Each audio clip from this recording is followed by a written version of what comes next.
Well, I attended the 10-day Vipassana meditation course in the beautiful New Zealand bush, about an hour and a half northwest of Auckland.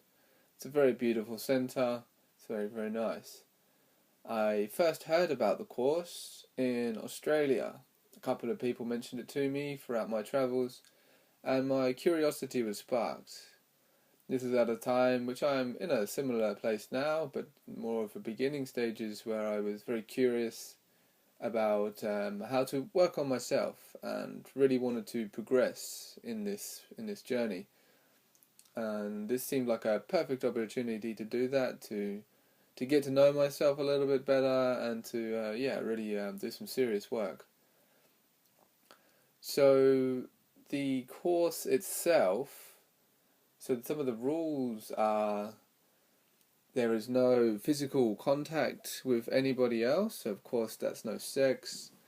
There is no talking at all, which I quite enjoyed that part actually. That was very nice. There's no eating meat. Of course, it's all vegetarian. There's no reading or writing, and no music. And also, there's no stealing, which is we should do that anyway, of course. And then there's also no lying, which sounds a bit strange because how would you lie if you can't talk? But throughout the course, there are opportunities to ask questions, and you must just give a short response. And I'm assuming that's the only time when you could lie, right?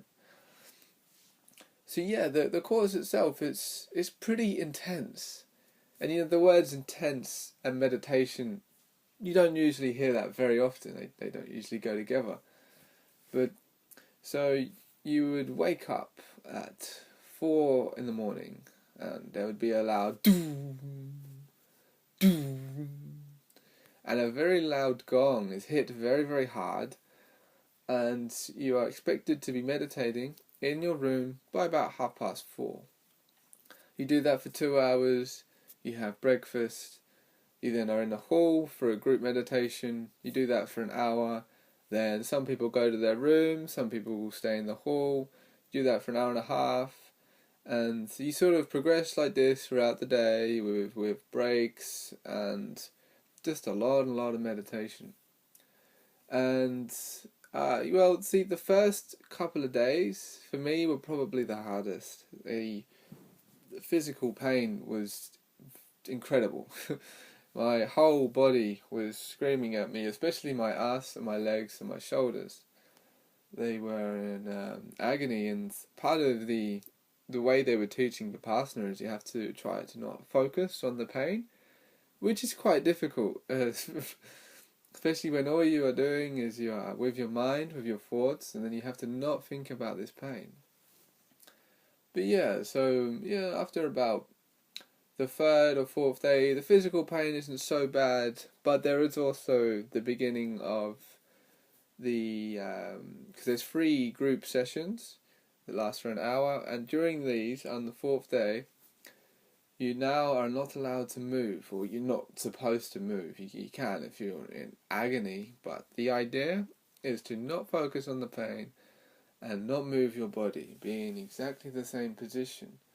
The first few times this was very, very hard. However, after more practice, it actually didn't become too difficult to sustain this position for so long. I broke through a barrier on maybe the 5th or 6th day, and the physical pain was a lot less, which was great. However, I must have been tapping into something quite deep within myself, because I was coming up. All these emotions were coming up, and I would be incredibly happy and like, oh yeah, this is such a good idea. I'm so glad I did this. To within 3 hours, it would be the complete opposite, and I'm like, oh no, what have I done? Get me out of here! Run away! Run away! And so it was quite an emotional roller coaster.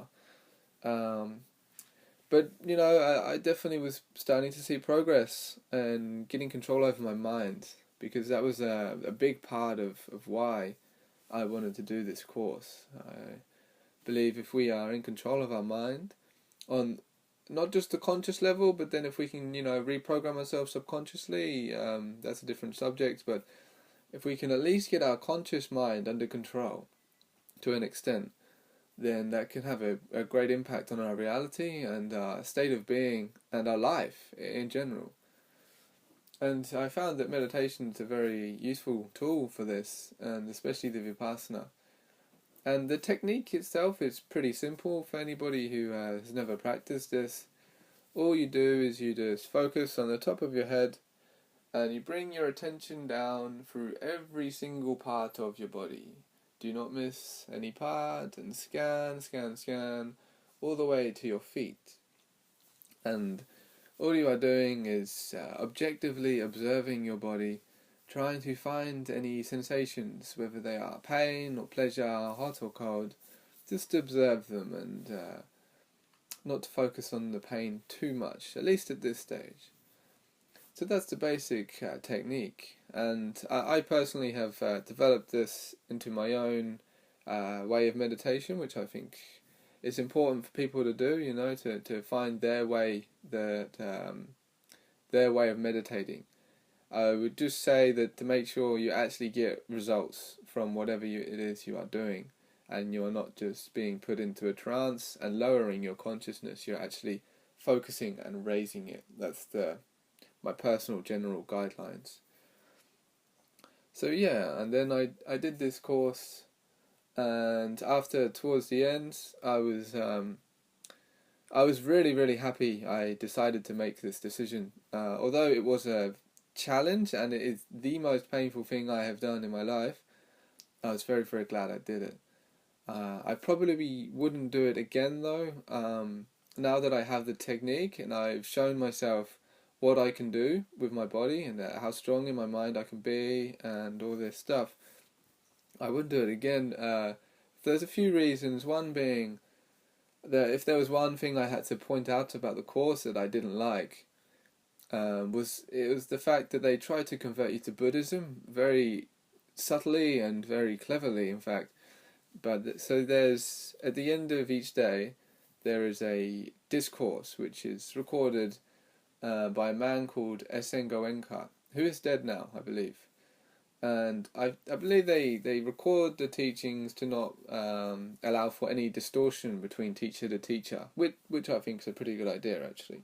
Although it's nice to have someone in person, this seems like a good way to not lose the teachings. But during these discourses, although they do make you laugh, which is great, because after a long day of working on yourself, to actually laugh, you can't talk but you can laugh, it's very healing. However, there's a lot of pushing Buddhism and demonizing of sex, which I think is pretty huge actually, because that can lead to so many problems if people are, for one, not comfortable with themselves and their sexuality, but then they don't actually love themselves and their sexuality, and they can't express this beautiful part of being alive. So that for me was, I really didn't enjoy that, and especially when, you're quite tired, you're not sleeping right, and your subconscious defenses may be a little bit down, and then you have these loud speakers blasting out this man talking, and yeah, I wasn't a big fan of that. That was probably I didn't enjoy that part. And they also talk, they don't say other religions are wrong, like, directly, but they sort of indirectly say that Buddhism is the way to go. So I didn't enjoy that part. But I'm sure if you are a Buddhist or if you're into Buddhism, this course would be perfect for you. But this is just not for me. With every religion that I've come across, I never agree with everything. I pull out the parts that I agree with and that work for me, and if I can experiment with them in my own reality, that's even better, and I'll do that.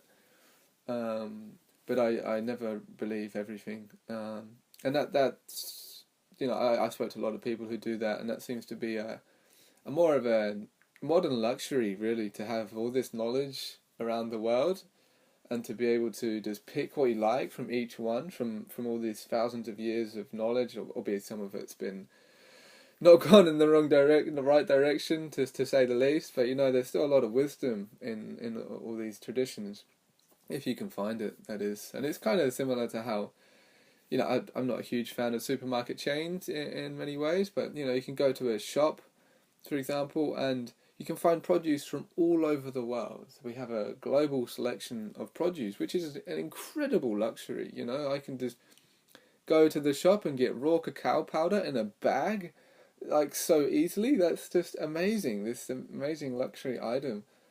But yeah, that's a whole other subject in itself. So to round up this quick talk about Vipassana, I wouldn't say I enjoyed the course because it was a challenge, but I am definitely glad I did it. And if you are serious about working on yourself, this course may be for you. Just be aware of what I mentioned about the conversion to Buddhism. If you can maybe not let that affect you, or I don't know, maybe people can handle that better. But for me, I feel I'm quite sensitive to things like that, so that wasn't for me. But yeah, if you want to get control over your mind, perhaps you don't need to do this course. If you have the technique and you have the discipline to be able to practice on yourself, then maybe you don't need to do this. But yeah, so that's a very quick summary. Thanks.